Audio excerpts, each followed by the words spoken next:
అందరికీ good morning. ఈనాడు, సాక్షి, ఆంధ్రజ్యోతి ఈ మూడు ప్రధాన వార్తాపత్రికలు వచ్చినటువంటి ముఖ్యమైనటువంటి వార్తలు ఏంటో చూద్దాం. ముందుగా ఈనాడులో వచ్చినటువంటి వార్తలు. జోరుగా హుషారుగా పారిస్ ఒలింపిక్స్లో బుధవారం భారత్కు పతకమేమీ రాలేదు, కానీ ఫలితాలు మాత్రం ఆశాజనకమే.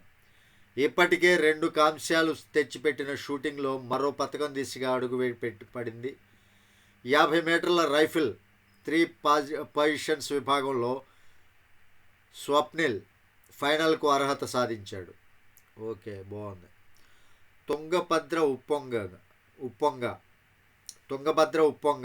తుంగభద్రకు భారీగా వరద వస్తుండటంతో బుధవారం సాయంత్రం కర్ణాటకలోని హౌసపేట వద్దనున్న జలాశయం 38 గేట్లను ఎత్తి 1.40 లక్షల క్యూసెక్కులను దిగువకు వదులుతున్నారు. అంటే తుంగభద్ర బాగా ఉప్పొంగిపోతుందండి, చూసుకోవచ్చు ఇక్కడ. సైకిల్పై గస్తీ. తెలంగాణ గ్రామీణ ప్రాంతాల్లో గస్తీకి పోలీసులు సైకిల్ బాట పడుతున్నారు. బుధవారం యాదాద్రి భువనగిరి జిల్లా సంస్థాన్ నారాయణపురంలో పోలీసులు ఇలా సైకిల్పై తిరుగుతూ కనిపించారు. వాహనాలు వెళ్ళలేని వీధుల్లోనూ గస్తీ చేపట్టేందుకు ఈ సైకిళ్ళు ఉపయోగపడతాయని పోలీసులు తెలిపారు. ఓకే, ఇది ఒకటి అధునాతంగా బాగుంది. సాగునీటికి పెద్ద వాటా. 1,29,972 కోట్లతో ఓటాన్ అకౌంట్ బడ్జెట్. జలవనరుల శాఖకు 13,308 కోట్లు, సంక్షేమానికి 15,140 కోట్లు. ఆర్డినెన్స్ జారీ. 4 నెలల ఖర్చులకు అనుమతి. మంచి విషయం.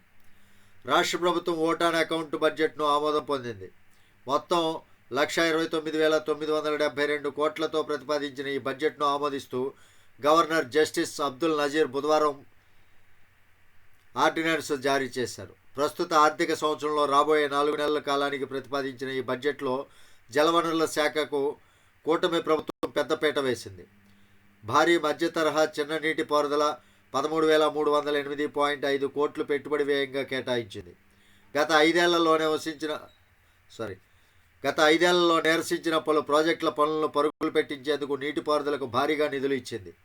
వివిధ సంక్షేమ శాఖలకు కలిపి 15,140 కోట్ల రూపాయలు కేటాయించింది. చాలా మంచి విషయం అండి. జలవనరులపైన కూటమి ప్రభుత్వం అయితే దృష్టి పెట్టింది.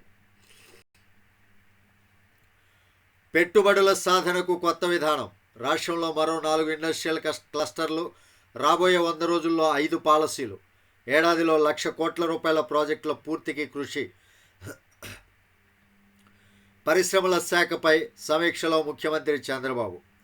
రాష్ట్రంలోకి పెట్టుబడులను ఆకర్షించేందుకు కొత్త పారిశ్రామిక విధానాన్ని రూపొందిస్తున్నట్లు ముఖ్యమంత్రి చంద్రబాబు చెప్పారు. ఇందుకోసం పలు రాష్ట్రాల్లో అమలవుతున్న విధానాలను పరిశీలించి పెట్టుబడుల సాధనే లక్ష్యంగా అత్యుత్తమ పాలసీని తెస్తామన్నారు.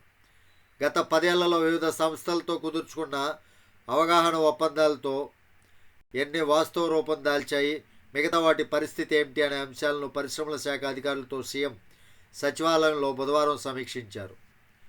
ఒక రకంగా అన్ని రంగాలపైన కూడా చంద్రబాబు నాయుడు గారు దృష్టి పెట్టారండి. ఇటు జలవనరులపైన, ఇటు పారిశ్రామిక రంగాలపైన, వీటన్నిటిపైన కూడా. హమాస్ అగ్రనేత హనియా హత్య. ఇరాన్లో క్షిపణి దాడిలో అంతమొందించిన ఇజ్రాయెల్. 2 దేశాల మధ్య మరింత పెరగనున్న ఉద్రిక్తత. వీళ్ళు మారరుగా.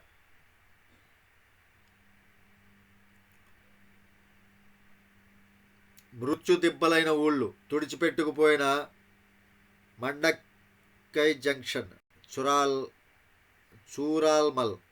చూరాల్మల అంట. 167కు పెరిగిన మృతుల సంఖ్య. ఆచూకీ దొరికిన 191 మంది, 219 మంది గాయాలు. ఒకే కుటుంబంలో 11 మంది గల్లంతు. ఇంత విషాదం ఎన్నడూ చూడలేదు. కేరళ సీఎం పినరయి విజయన్ ముందే హెచ్చరించినా పట్టించుకొని కేంద్రం. 96 మంది డిఎస్పీల బదిలీ. 21 సబ్ డివిజన్లకు కొత్త ఎన్డీపీఓలు. గత 5 ఏళ్లలో లూప్ లైన్లో ఉన్నవారికి ప్రాధాన్యం. 57 మందికి నో పోస్టింగ్. వీరిలో అత్యధికులు వైకాపా అరాచకాలకు కొమ్ము కాసిన వారే. వాస్తవంగా చెప్పాలంటే రెడ్ బుక్ ఓపెన్ అయిందనే చెప్పవచ్చండి. నిన్నటి నుంచి రెడ్ బుక్ అయితే ఓపెన్ అయింది. అందులో ఎవరైతే అక్రమంగా తమ విధుల్ని దుర్వినియోగం చేస్తూ ప్రభుత్వానికి అండదండలుగా నిలిచి అరాచకాలకు పాల్పడ్డారో వాళ్ళందరికీ కూడా ఈ విధంగా జరిగింది అనేది అయితే విశ్లేషకుల్లో అంచనా అయితే వస్తుంది. ఏదైతే తెలుగుదేశం పార్టీలో ఇప్పటి వరకు ఆశాజనకంగా లేకుండా చాలామంది కార్యకర్తలు ఏంటిది రెడ్ బుక్ అన్నారు, ఇలా హింసించిన వాళ్ళని చర్యలు తీసుకుంటా ఉన్నారు, చట్టపరంగా చర్యలు తీసుకుంటా ఉన్నారు, ఇంకా ఎక్కడ చర్యలు తీసుకోలేదు అని ఎవరైతే బాధపడుతూ ఉన్నారో వాళ్ళందరూ ఇక ఆరాంగా ఉండొచ్చు. ఎందుకంటే రెడ్ బుక్ ఓపెన్ అయింది. పునాదుల్లో నీరు తోడేందుకే ₹1,00,00,000 ఖర్చు. 5 ఏళ్లుగా నెలలోనే సచివాలయం, హెచ్ఓడి టవర్లు, హైకోర్టు భవనం పునాదులు. భవనాల పటిష్టత నిర్ధారణకు రాజధాని రేవు హైదరాబాద్ ఐఐటి బృందం. అంటే భవనాల పటిష్టత నిర్ధారణ కంట రాజధానికి రేపు హైదరాబాద్ ఐఐటి బృందం వస్తున్నారంట. ఎందుకంటే 5 ఏళ్లుగా నేలలోనే సచివాలయం కావచ్చు, హెచ్ఓడి టవర్లు కావచ్చు, మొత్తం నేలలోనే ఉన్నాయి. అది పరిస్థితి. ఇక్కడ చూసుకోవచ్చు. రాజధాని అమరావతిలో జగన్ ప్రభుత్వం చేసిన విధ్వంసం వల్ల ఇప్పుడు కొత్తగా చేపట్టాల్సిన నిర్మాణాల మాట అటుంచి నిలిచిపోయిన వాటిని ముందుకు తీసుకెళ్లేందుకే భారీ కసరత్తు చేయాల్సి వస్తోంది. ఖర్చు తడిసి మోపెడవుతుంది. 5 ఏళ్లుగా చెరువుల్ని తలపిస్తున్న సచివాలయం, విభాగాధిపతుల కార్యాలయాల భవనాల టవర్లు, హైకోర్టు పునాదుల నుంచి నీటిని తోడేందుకే ₹1,00,00,000 పైగా ఖర్చు అవుతుందని అంచనా. అమరావతిలో నిలిచిపోయిన నిర్మాణాల నాణ్యతను, ఇతర సాంకేతిక అంశాలను పరిశీలించే బాధ్యతను హైదరాబాద్, మద్రాస్ ఐఐటీల నిపుణులకు సిఆర్డీఏ అప్పగించింది. పరిస్థితి ఇలా ఉందండి. శ్రీలక్ష్మి నీ మహిమలు 2.18 కోట్ల ప్రజాధనంతో తండ్రి పేరిత పార్కు. పురపాలక శాఖ పూర్వ స్పెషల్ సిఎస్ శ్రీలక్ష్మి నిర్వాహకం. మచిలీపట్నంలో స్వయంగా ప్రారంభించిన వైనం. వైకాపా నిర్లక్ష్యం, శ్రీశైలం ప్రాజెక్టుకు శాపం. 204 కోట్ల రూపాయల పనులకు గ్రహణం. అది పరిస్థితి. నెక్స్ట్ పేజీలో ఏమొచ్చిందో చూద్దాం ఒకసారి. నేడు శ్రీశైలం, మడకసిరిలో చంద్రబాబు పర్యటన. మంచిది. వైకాపా నిర్లక్ష్యం, శ్రీశైలం ప్రాజెక్టుకు శాపం. 204 కోట్ల రూపాయల పనులకు గ్రహణం. 5 ఏళ్లలో విడుదల చేసింది 10 లక్షల రూపాయలే. కూటమి ప్రభుత్వం పైన ఆశలు. సుండిపెంట సర్కిల్ జలమండలి న్యూస్ టుడే వాళ్ళు ఇస్తున్న రిపోర్ట్ అండి ఇది. వైకాపా నిర్లక్ష్యం శ్రీశైలం ప్రాజెక్టుకు శాపమైంది. ప్రాజెక్టు నిర్వహణకు ప్రతిపాదించిన 204 కోట్ల రూపాయల విలువైన పనులపై దృష్టి సారించక నీరుగార్చింది.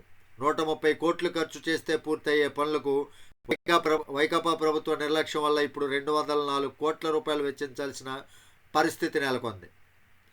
డ్రిప్ పథకంలో భాగంగా మొత్తం వ్యయంలో 30% రాష్ట్ర ప్రభుత్వం భరిస్తే మిగిలిన 70% కేంద్రం సమకూర్చే అవకాశం ఉన్నా గత సర్కారు స్పందించలేదు. ప్రస్తుతం నీటిని విడుదల చేయడంతో ప్రతిపాదిత పనులకు అవకాశం లేకపోకుండా పోయింది. స్పిల్వే నుంచి వేగంగా దూసుకొచ్చే నీటి ప్రవాహ ఉధృతి డ్యామ్ ముందు 100 మీటర్ల లోతున భారీ గొయ్యి. ఇది పరిస్థితి. హెల్త్ పెన్షనర్లకు ఉచిత బస్సు ప్రయాణం. రాష్ట్ర ప్రభుత్వం యోచన. తీవ్ర అనారోగ్య సమస్యలతో బాధపడుతూ పింఛన్లు అందుకునేవారు వైద్య సేవలు పొందేందుకు వీలుగా ఉచితంగా బస్సు పాసులు ఇవ్వాలని రాష్ట్ర ప్రభుత్వం యోచిస్తుంది. గుండె జబ్బులు, కిడ్నీ, థలసేమియా, పక్షవాతం, లెప్రసీ, లివర్, సీనియర్ హిమోఫీలియా తదితరుల సమస్యలున్న 51,000 మందికి రాష్ట్ర ప్రభుత్వం ప్రతి నెల పింఛను ఇస్తోంది. వైద్య చికిత్సల కోసం ఆసుపత్రులకు వెళ్ళి వచ్చేందుకు వాటికి అదనపు వ్యయ ప్రయాసాలు తప్పడం లేదు. రాష్ట్రంలో సుమారు 35,000 మంది మూత్రపిండ వ్యాధిగ్రస్తులు నెలకు 1-2 సార్లైన ఆసుపత్రులకు వెళ్లాల్సి వస్తుంది. అంటే వీళ్ళు ఇచ్చినటువంటి పింఛను ఏదైతే అనారోగ్య బాధితులకు పింఛను ఇస్తున్నారో అది బస్సు ప్రయాణానికి కొంత ఖర్చు అవుతుంది కదా. ఆ ఖర్చు కూడా లేకుండా రాష్ట్ర ప్రభుత్వం ఏం చేస్తుందంటే ఉచిత బస్సు పాసులు ఇచ్చే విధంగా ఆలోచన చేస్తుంది. వెంకటేశ్వరరావుకు జలవనరుల శాఖ ఈఎన్సీ బాధ్యతలు. ఏపీ జలవనరుల శాఖ ఇంజనీర్ ఇన్ చీఫ్ ఎం వెంకటేశ్వరరావు బాధ్యతలు స్వీకరించారు. ఓకే, మంచిది. జలుబు చేసిందండి బాగా, గొంతు కొద్దిగా ఇబ్బందిగా. అత్యాచారం చేసి చంపి ఆత్మహత్యగా చిత్రీకరించారు మాజీ ఉప ముఖ్యమంత్రి నారాయణ స్వామి బంధువులే నిందితులు. తెదేపా కేంద్ర కార్యాలయ గ్రీవెన్స్లో వడ్డేర సంఘం నేతల ఫిర్యాదు. గత 5 ఏళ్ల కష్టాలు చెప్పుకునేందుకు తరలి వచ్చిన బాధితులు. మంత్రి కొలుసు పార్థసారథి వినతులు స్వీకరిస్తున్నారండి. చిత్తూరు జిల్లాలో ఓ మండలానికి చెందిన ఇంటర్ విద్యార్థిని ఒకరు మాజీ ఉప ముఖ్యమంత్రి నారాయణ స్వామి బంధువులు బంధించి సామూహిక అత్యాచారం చేసి దారుణంగా హత్య చేశారని వడ్డెర సంఘం నేతలు వాపోయారు. గత ఏడాది సెప్టెంబర్లో జరిగిన ఈ ఘటనను అధికారులు పోలీసుల అండదండలతో అప్పట్లో ఆత్మహత్యగా చిత్రీకరించి కేసును నీరుగార్చారని ఆవేదన వ్యక్తం చేశారు. ఇప్పటికైనా నిందితులపై చర్యలు తీసుకోవాలని కోరుతూ తెదేపా కార్యాలయంలో వినతి పత్రం జారీ చేశారు. ఇదే పరిస్థితి గత ప్రభుత్వ హయాంలో. ఎట్టకేలకు తెరుచుకున్న జగన్ బంగ్లా తలుపులు. వైకాపా కార్యకర్తలు కొందరు ప్రజలను కలిసిన మాజీ సీఎం. ఎప్పుడో 2019 ఎన్నికలకు ముందు పాదయాత్రలో ప్రజలను కలిసిన జగన్ ముఖ్యమంత్రిగా అధికారం చేపట్టినప్పటి నుంచి ప్రజా దర్బార్ అన్నారు, తర్వాత స్పందనలో కలుస్తా అన్నారు. 5 ఏళ్ళు గడిచిపోయినా ఆయన ప్రజలను కలవలేదు. ఇటీవల ఎన్నికల ముందు బస్సు యాత్రలో అక్కడక్కడా కొందరిని కలిసి మమ్మ అనిపించారు.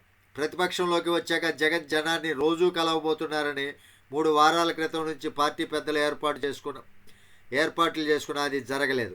ఎట్టకేలకు తాడేపల్లిలోని జగన్ బంగ్లా తలుపులు బుధవారం ఆ పార్టీ కార్యకర్తల కోసం తెరుచుకున్నాయి. పరిస్థితి అది. నేటి నుంచి 7వ తేదీ వరకు తల్లిపాల వారోత్సవాలంట. రోజుకో మంత్రి సీనియర్ నేత. తెదేపా కేంద్ర కార్యాలయంలో ప్రజల నుంచి అర్జీల స్వీకరణ. 3, 10 తేదీల్లో చంద్రబాబు హాజరు. మంచి ఏర్పాట్లు చేశారు. వైకాపా ప్రభుత్వంలో భూ కుంభకోణాలపై విచారణ జరపండి, మా వాళ్లపై పెట్టిన కేసులను ఎత్తివేయండి. సీఎం చంద్రబాబుని కలిసి విన్నవించిన సిపిఐ నేతలు. తెదేపాలో చేరిన కుప్పం వైకాపా ప్రజాప్రతినిధులు. 15 మంది ఎంపీటీసీ సభ్యులు, 5 కౌన్సిలర్లు. పార్టీ కండువా కప్పిన చంద్రబాబు.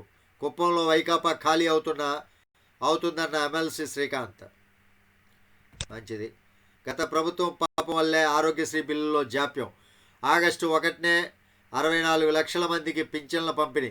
గృహ నిర్మాణ శాఖ మంత్రి కొలుసు పార్థసారథి.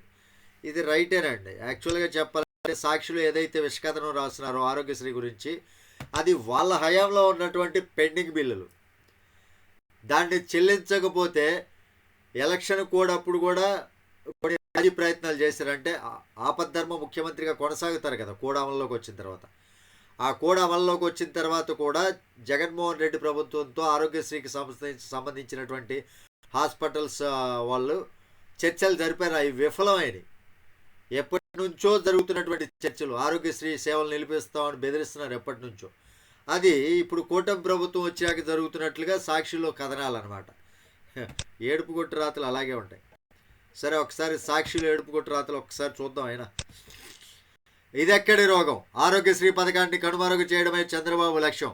ఆసుపత్రులకు బకాయిలు చెల్లించుకున్న వైఎస్ జగన్ ప్రభుత్వంపై దుష్ప్రచారం. యాక్చువల్గా చెప్పాలంటే జగన్ పైన భారతికి కూడా కక్ష ఉందట్టుందండి. లేనిపోయింది కదిలిచ్చింది భారతీయ. ఆరోగ్యశ్రీ పథకం ఓకే, ఆరోగ్యశ్రీ పథకం గురించి ఆరోగ్యశ్రీకి సంబంధించిన హాస్పిటల్స్ వాళ్ళు లేఖ రాశారు, ఆపివేస్తాం నిలిపివేస్తాం అన్నట్లుగా. కానీ ఆ బిల్లుల బకాయిలు ఎప్పుడువి? గత ప్రభుత్వంలో జరిగినటువంటి బకాయిలు కదా, 1500 కోట్ల రూపాయలు దగ్గరగా. సారీ టు కరెక్షన్, 1500 కోట్ల రూపాయల దగ్గరగా అప్పుడున్నటువంటి బిల్లులే. ఎలక్షన్ కోడ్లో బిల్లులు ఇస్తామన్నట్లుగా ఎలక్షన్ కోడ్ వచ్చింది ఈలోగా. ఇవన్నీ సోది కబుర్లు. చూడండి, ఇక్కడ జనవరి వరకు బిల్లుల క్రమం తప్పకుండా చెల్లించిన జగన్ సర్కార్. జనవరి వరకు బిల్లులు క్రమం తప్పకుండా చెల్లిస్తే గత సెప్టెంబర్ నుంచి జరుగుతున్నటువంటి గోళ్ళేంటి? జనాలకి ఇవన్నీ తెలీదా? జనవరి ఫిబ్రవరి బిల్లులు ప్రాసెస్ చేసి సిఎఫ్ఎంఎస్ కోడ్ వచ్చేలోపే ఎన్నికల కోడ్ నాడు ఎన్నికల సంఘానికి ఫిర్యాదు చేసి బిల్లులేవి చెల్లించకుండా అడ్డుకుంది బాబే. ఎందుకురా నాయన ఇంకా జనాలను మోసం చేయాలని చూస్తారు. ఇలాంటి తప్పుడు పత్రికలను కూడా బ్యాన్ చేయాలండి. ఎవరైతే 40% ఓట్లు వేసారో ఇంకా సిగ్గు లేకుండా, ఆ సిగ్గు లేని వాళ్ళు తెలుసుకోవాలి ఇలాంటివన్నీ కూడా. ఇంకా అబద్ధ ప్రచారం చేస్తున్నారు కదా, ఇలాంటి వెధవలన వెనకేసుకొచ్చేదాన్ని మనకైనా కొద్దిగైనా బుద్ధి ఉండక్కర్లా. చంద్రబాబు రాజకీయ మాయాజోదం. శకుని రాజకీయాలకు మరోసారి తెరతీసిన చంద్రబాబు. వైఎస్ఆర్సీపీ రాజ్యసభ సభ్యుల కొనుగోలుకు కుట్ర అంట. ఏందోలే. విధులు లేకుండా జీతాలు ఇవ్వకుండా వాలంటీర్లపై కూటమి సర్కారు కక్ష సాధింపు. జూలై 1న చెల్లించాల్సిన వేతనాలు ఇవ్వలేదు. ఆగస్టు 1న వేతనాలు ఇస్తారో లేదో తెలియదు. 10,000 రూపాయలకు పెంచుతామన్న హామీకి అతిగతి లేదు. అగమ్య గోచరంగా వాలంటీర్ల పరిస్థితి. Golden days. భారీగా తగ్గిన బంగారం ధరలు. కేంద్రం దిగుమతి సుంకాన్ని తగ్గించడమే దీనికి కారణం. దీంతో 10 గ్రాములపై 5,800 దాకా తగ్గుదల. ధర తగ్గడం, పెళ్లిళ్ల సీజన్ కావడంతో రద్దీగా బంగారు దుకాణాలు. ఇసుక ధర పెంపు, కొనుగోలుదారుల నిరసన. భూమిల్లో టన్నుకు 758 రూపాయల నుంచి 1,706కు పెంపు. ఒకేసారి 318 రూపాయలు పెరగడంతో కొనుగోలుదారుల ఆగ్రహం. ఓవైపు ఉచితమంటూ ఇంతేసి వసూళ్ళు అంటూ నిరసన.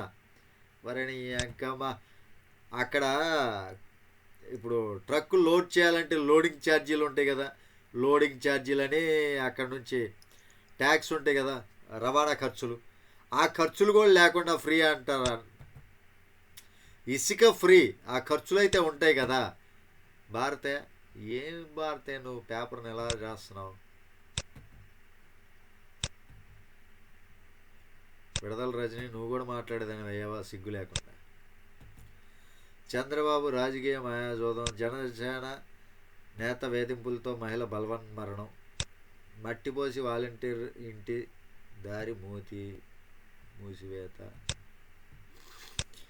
ఎక్కడా కక్ష సాధింపు చర్యలు లేవు. వీళ్ళ ఏడుపు గుర్తు రాతలు. ఎటు చూసినా వినాశనమే.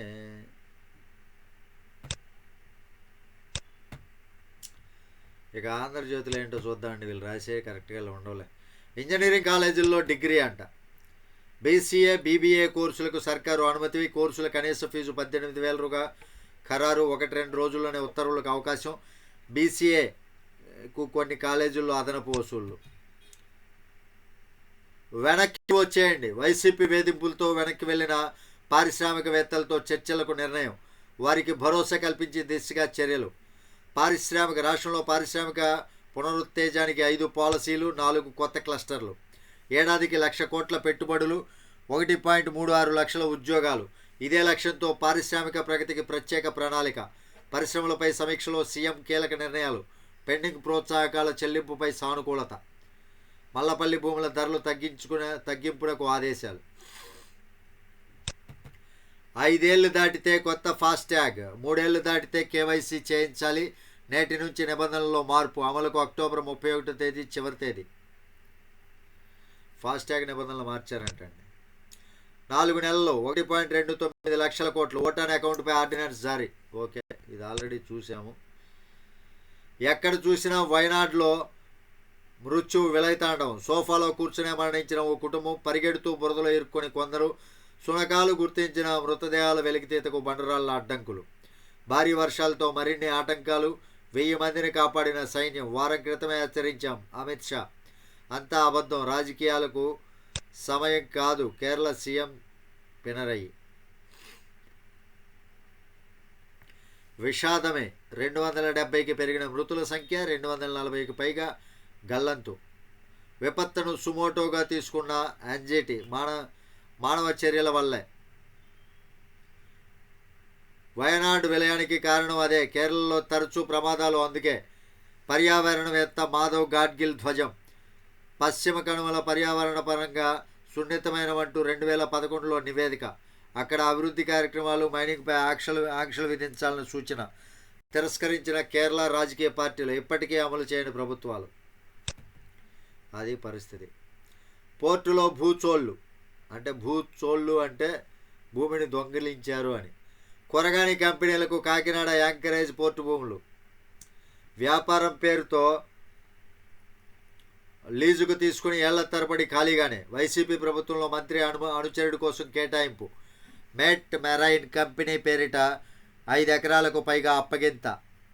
జిఎంఆర్ శక్తి గ్యాస్, ఈస్ట్ వెస్ట్ మెరైన్ కంపెనీలది అదే బాట. ఒక్కో కంపెనీకి 7.5 కోట్లకు పైగా లీజు బకాయిలు.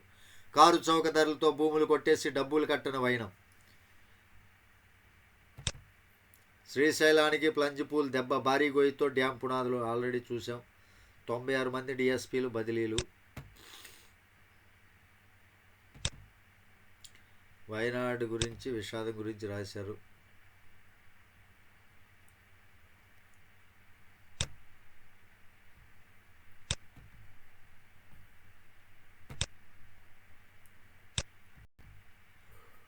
వయనాడ్ గర్భ. ఇవ్వండి ఈ 3 ప్రధాన వార్తాపత్రికలు వచ్చినటువంటి వార్తలు. వీడియో మీకు నచ్చితే ఖచ్చితంగా లైక్ చేయండి. ఛానల్కి సబ్స్క్రైబ్ చేసుకోవడానికి కొంచెం సపోర్ట్ చేయండి. Thank you. జై హింద్.